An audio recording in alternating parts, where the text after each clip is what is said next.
তো দেখো, অনেক দিন ধরে তো আমার খুব ইচ্ছে ছিল যে একটা নিজের জন্য দোলনা কিনবো।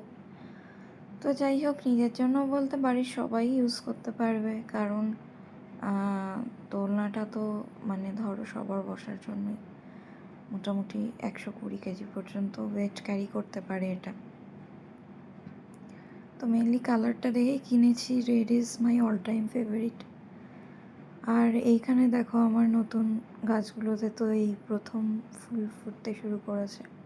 অ্যাকচুয়ালি ফুল থাকা অবস্থাতেই এনেছিলাম গাছগুলো, তো তারপরে যেহেতু ঠান্ডা চলে যাচ্ছিলো তো কিছুতেই কুঁড়ি আসছিল না। তো দুদিন ধরে দেখছি যে কুঁড়ি এসেছে আর ফুলগুলো আস্তে আস্তে ফুটতে শুরু করেছে।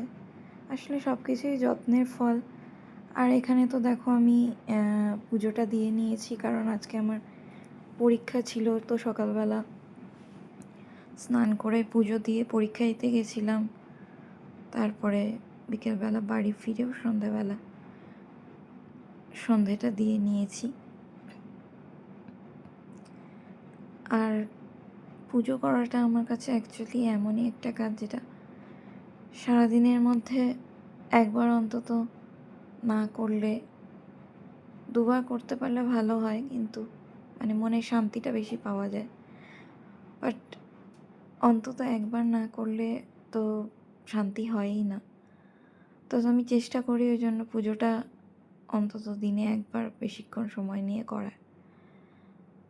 অন্তত 1 থেকে 1.5 ঘন্টা আমি ঠাকুরের জন্য রাখার চেষ্টা করি।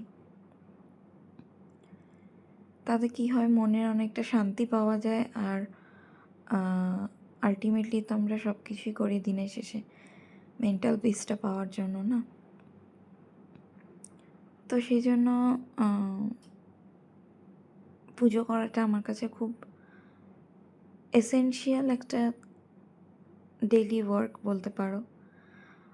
আর এখানে দেখো, আজকে আমি আমার যে ভ্লগিংয়ের যে অ্যাক্সেসরিজগুলো, মানে মেনলি যেটা আমার যে স্টিকটা, ওইটাকেই পুজো করেছি।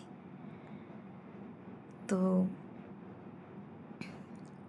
আর এখানে তো সন্ধ্যাবেলা আজকে একটুখানি কর্পূর দিয়েছিলাম ঠাকুরকে, কারণ ঠাকুর ঘরে ধূপ ধুনো না পড়লে খুব পোকা হচ্ছে আজকাল ছোটোখাটো। অ্যাকচুয়ালি আমাদের ফ্ল্যাট বাড়িতে তো টয়লেটের পাশেই ঠাকুর ঘর, তো টয়লেটের পোকাগুলো এসে ঠাকুর ঘরে ঢোকে, তো খুব বিচ্ছিরি লাগে।